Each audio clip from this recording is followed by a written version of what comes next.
Selamat datang di Lambe Sunda. Sebelum Anda menyimak tayangan berikut, silakan klik like, subscribe, dan klik notification bell.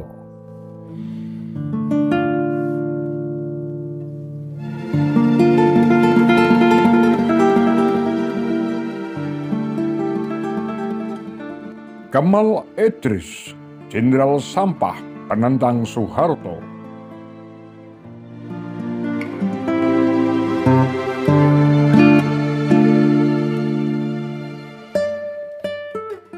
Kemal Idris adalah mantan Pangkostrat yang pernah bermasalah dengan dua presiden Republik Indonesia, Soekarno dan Soeharto.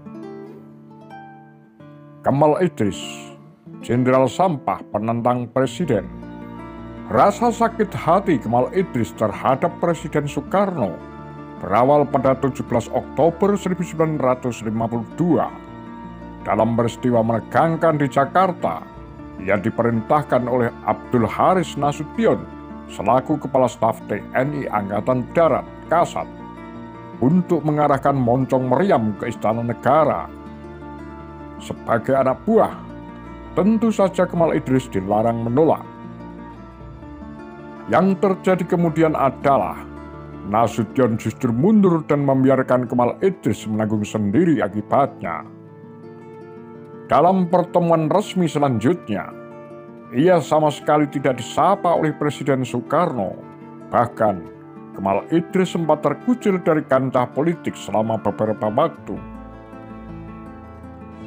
Henk Salter Nordhoff, edisi Perspektif Baru Penulisan Sejarah Indonesia, terbit 2008, halaman 148. Panglima pembenci Soekarno. Sejak itu, saya berpandangan bahwa walaupun Soekarno mempunyai karisma yang kuat, tapi ada kelemahan-kelemahannya. Pada peristiwa itu, beliau saya anggap bukan orang besar. Kenang Kemal Idris mengingat kejadian di depan Istana Negara yang berdampak pada hilangnya rasa hormat kepada Bung Karno. Kalau karena arah meriam itu menyebabkan beliau tersinggung, maka beliau bukanlah seorang pemimpin yang berjiwa besar, bahkan sebaliknya berjiwa kecil. Imbuhnya, dalam Kemal Idris dan Rosihan Anwar, Kemal Idris bertarung dalam revolusi.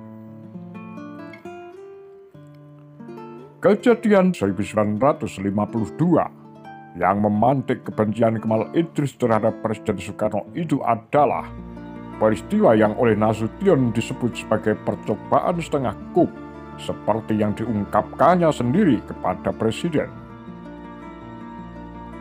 Nasution selaku Kasat bersama 7 Panglima TNI, termasuk Kemal Idris, menuntut agar Dewan Perwakilan Rakyat Sementara DPRS dibubarkan. Sedangkan alasan moncong meriam dihadapkan ke arah Istana Negara adalah untuk melindungi Presiden Soekarno dari demonstrasi mahasiswa. Begitulah dalih Nasution. Padahal itu sebenarnya dilakukan untuk mendesak Presiden agar segera membubarkan DPRS. Meskipun Kemal Idris terang-terangan mengajukan protes kepada Nasution karena perintah tersebut, namun sejatinya ia memang tidak suka kepada Bung Karno. Itu terbukti dengan sikapnya mendukung demonstrasi mahasiswa yang menuntut pembubaran Orde Lama setelah terjadinya peristiwa gerakan 30 September 1965. Salim Said dalam buku Menyaksikan 30 Tahun Pemerintahan Otoriter Soeharto, terbit 2016, menyebutkan bahwa Kemal Idris adalah sosok militer yang anti-Soekarno sekaligus anti-komunis PKI. Maka dari itu, tidak salah jika Soeharto mengandalkannya dalam operasi pembasmian PKI, sekaligus upaya untuk menyingkirkan Soekarno dari tampuk kekuasaan. Atas sikap politiknya itu, Kemal Idris memperoleh hadiah dari Soeharto, yang nantinya mengambil alih kursi kepresidenan dari Soekarno untuk mengemban jabatan istimewa sebagai Panglima Komando Cadangan Strategis Angkatan Darat Pangkostrat sejak 1967. Berjasa lalu disingkirkan. Ketika Soeharto benar-benar sudah menjadi orang nomor 1 di Republik Indonesia, pada 27 Maret 1968, ia mulai khawatir orang-orang yang telah membantunya memperoleh kekuasaan tertinggi nantinya justru berbalik melawan, termasuk Kemal Idris. Soeharto paham betul siapa Kemal Idris, bagaimana riwayat hidup serta karakternya sebagai seorang pejuang berwatak pemberang, berpendirian tegas, dan tidak kenal kompromi. Keberadaan jenderal seperti Kemal Idris di Jakarta akan membahayakan kekuasaan Soeharto. Maka dimulailah rangkaian tindakan untuk membereskan Kemal Idris. Pertama-tama, Soeharto melepas jabatan Kemal Idris dari Pangkostrat untuk menjauhkannya dari ibu kota. Kemal Idris dikirim ke Makassar untuk menduduki sebagai Panglima Komando Wilayah Pertahanan Kowilhan, lembaga yang baru saja diciptakan tanpa wewenang yang jelas. Tulis Salim Said dari Gestapo ke Reformasi, terbit 2013. Itu rupanya belum cukup. Beberapa tahun berselang, ia memanggil pulang Kemal Idris ke Jakarta untuk diberikan tugas baru. Kali ini lokasinya sangat jauh. Kemal Idris ditugaskan sebagai Duta Besar Republik Indonesia untuk Yugoslavia dan Yunani. Kemal Idris yang tidak pernah membayangkan situasinya akan terjadi seperti ini pun mengajukan protes langsung kepada Soeharto. Mendengar keluhan Kemal Idris, Soeharto berkata, "Kamu masih militer enggak? Kalau kamu masih militer, ini perintah." Kemal Idris tidak punya pilihan lain selain menerima perintah presiden. Di samping itu, ia juga dituding berencana menggulingkan Soeharto dari kursi kepresidenan. Tulis Cipta Lesmana, Soekarno sampai SBY, terbit 2009, halaman 115. Meski tidak menyukainya, Kemal Idris terpaksa melaksanakan tugas sebagai duta besar tersebut. Akhir kisah Jenderal Sampah. Sepulangnya ke tanah air, usai menunaikan tugas di Eropa, Kemal Idris beraksi. Ia turut menandatangani petisi 50 pada 5 Mei 1980 bersama puluhan tokoh nasional lainnya, termasuk Abdul Haris Nasution, Muhammad Natsir, Kasman Singodimedjo, S.K. Trimurti, Syafruddin Prawira Negara, Hugeng Imam Santoso, Ali Sadikin, hingga A.M. Fatwa. Soeharto dinilai menyalahgunakan Pancasila untuk kepentingan sendiri. Presiden menganggap dirinya sebagai pengejawantahan Pancasila, bahwa setiap kritik terhadapnya adalah kritik terhadap Pancasila.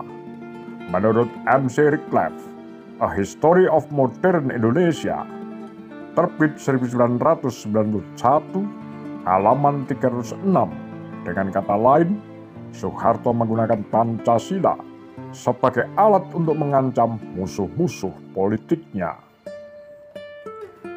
Bahkan di depan anggota DPR MPR, Kemal Idris dengan tegas menyatakan, "Atas nama Purnawirawan Angkatan Bersenjata Republik Indonesia dari Angkatan 45, kami minta kepada Presiden Soeharto untuk segera melaksanakan pernyataan beliau untuk mundur."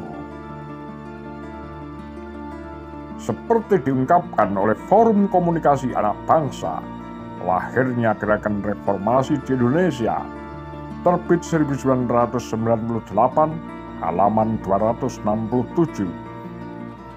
Tentu saja, seruan Kemal Idris itu tidak mempan karena parlemen pun sudah dikuasai pengaruh Soeharto.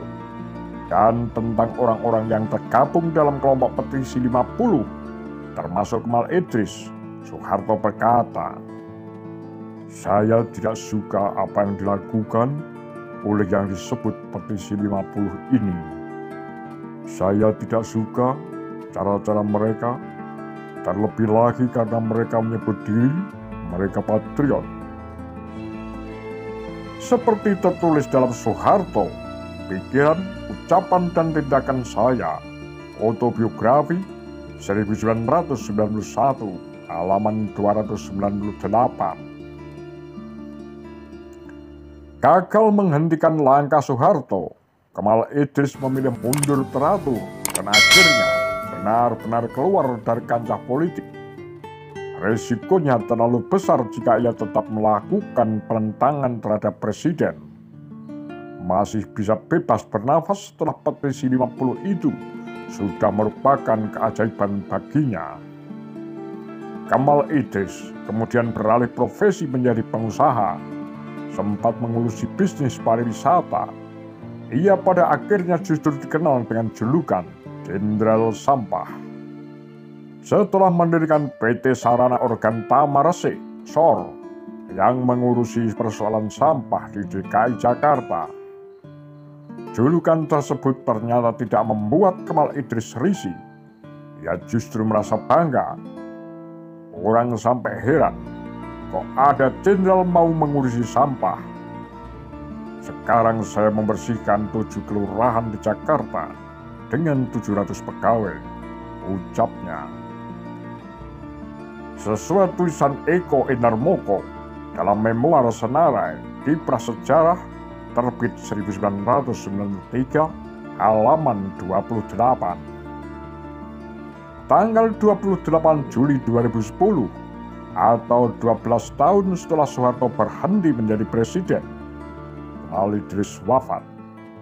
Usia yang sudah semakin renta ditambah komplikasi, penyakit dan infeksi paru-paru menuntaskan pengabdian sang jenderal sampah yang berani menentang penguasa ini.